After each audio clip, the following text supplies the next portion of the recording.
আমরা প্রায় প্রত্যেকেই রাসূল আকরাম সাল্লাল্লাহু আলাইহি ওয়াসাল্লামের শেখানো দোয়া পড়েছিলাম। যখনই রজব মাস এসেছিল তখনই আমরা আল্লাহ তাআলার কাছে দোয়া করেছিলাম, আল্লাহুম্মা বারিক লানা ফি রজব ওয়া শাবান ওয়া বাল্লিগনা রমাদান। হে আল্লাহ, আপনি রজব এবং শাবান মাসে আমাদেরকে কি করুন? বরকত দান করুন এবং আমাদেরকে রমজান মাস পর্যন্ত পৌঁছে দিন। তারপর আল্লাহ তাআলা রজব মাসে আমাদের জন্য বারাকা দান করল এবং রজব মাস অতিক্রম হলো এবং শাবান মাসও আল্লাহ তাআলা তিনি বারাকা দান করলেন। তারপর শাবান মাস অতিক্রম হয়ে গেল।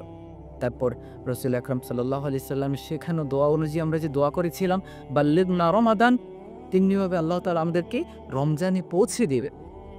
এই রাসূল আকরাম সাল্লাল্লাহু আলাইহি সাল্লাম কেন বলেছিলেন যে বাল্লিগনা রমাদান?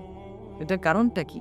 এটা কি এজন্য বলেছিলেন যে রমজানে পৌঁছলেই আমাদের কার্যক্রম শেষ হয়ে যাবে, রমজানে পৌঁছতে পারলে আমরা সফল হয়ে যাব?